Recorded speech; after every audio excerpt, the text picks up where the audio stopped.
ऐसे यह पांडाल भरा हुआ है, ऐसे ही ईवीएम मशीन भी कमल के फूल से आप सब भरने का काम करेगा। मैं इतना आप सबको जरूर कह के जाऊंगा कि आप सब मेरा सर ऊंचा करने का काम करिएगा, मैं आप सबका सर ऊंचा करने का काम करूंगा। आज की सभा में मुझे आने का कार्यक्रम कल ही बन गया था, लेकिन आज इतनी देरी होने के कारण से बहुत विस्तार से बात तो नहीं करूंगा, लेकिन आप सबसे इतना जरूर कह करके जाऊंगा। मध्य प्रदेश में भारतीय जनता पार्टी की कांग्रेस से लड़ाई है। देश में भी लड़ाई थी। कांग्रेस वाले ये समझते थे कि सत्ता उनकी बपौती, उनका विशेषाधिकार है, लेकिन मध्य प्रदेश की जनता को मैं बारंबार प्रणाम करता हूं कि आपने कांग्रेस को उखाड़ फेंका। और मध्य प्रदेश से ही नहीं, पूरे हिंदुस्तान से उखाड़ फेंका। देश का दिल क्या है? मध्य प्रदेश है। और मध्य प्रदेश का दिल अगर मजबूत होगा तो देश में माननीय नरेंद्र मोदी जी का भी पांव, हाथ, शक्ति सब प्रकार से मजबूत होगी।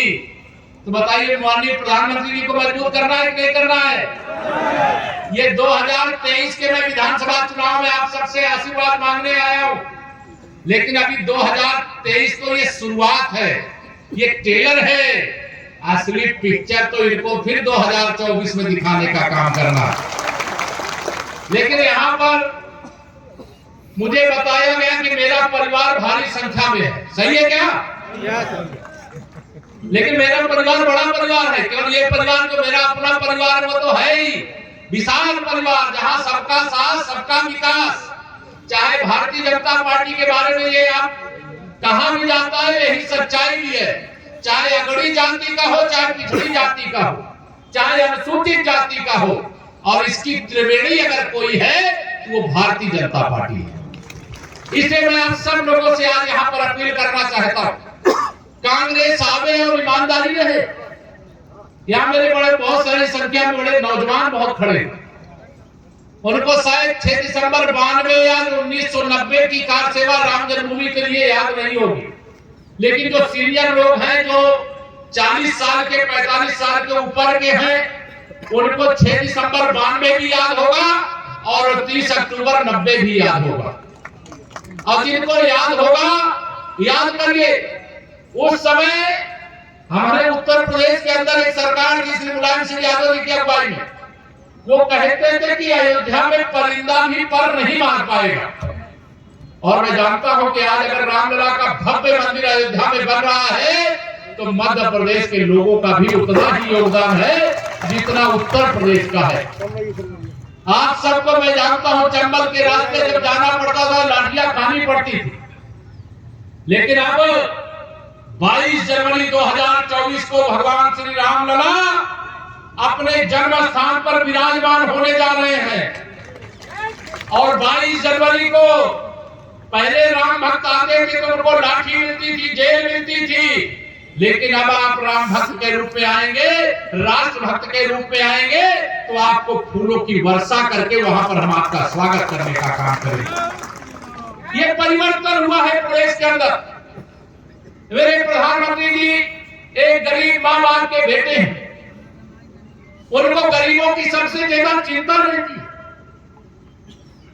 लगातार गरीब कल्याण के लिए वो अनेक प्रकार की योजनाएं चलाते हैं।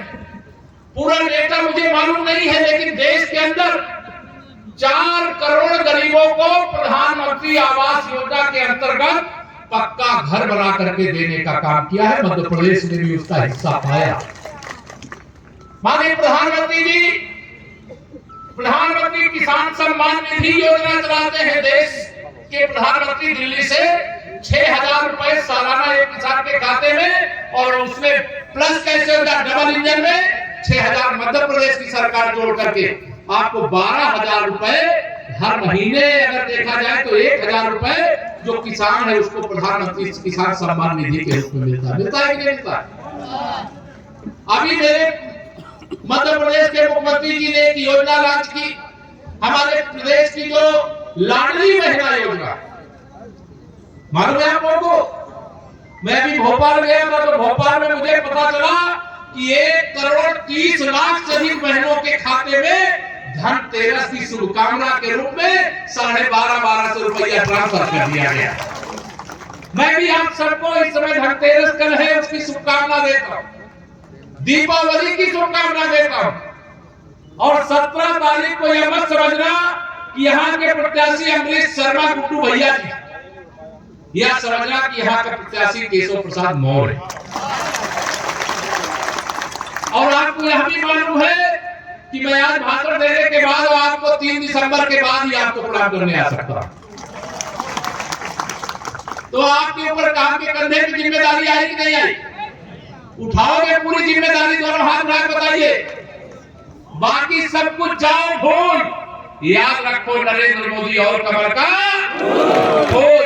और मैं आप सबको यह जरूर कह रहा हूं, अमरीश जी विधायक तो आप बन जाएंगे, मुझे लग रहा है कि यहाँ सब इतनी बड़ी संख्या में लोग उत्साह पूर्वक इतने घंटे कोई नहीं रुकता है। अगर जिताना नहीं होता तो आप इतने घंटे रुक नहीं सकते थे। मैं जानता हूं, मेरा भी राजनीति में लंबा अनुभव। और अब यह लड़ाई आर पार की है। यह लड़ाई ऐसे अहंकारियों को सबक सिखाने की है जिन्होंने अपनी जागीर समझ लिया है इस विधानसभा क्षेत्र को। उनको बता दीजिए कि यहाँ जनता की ताकत ही सबसे बड़ी ताकत है।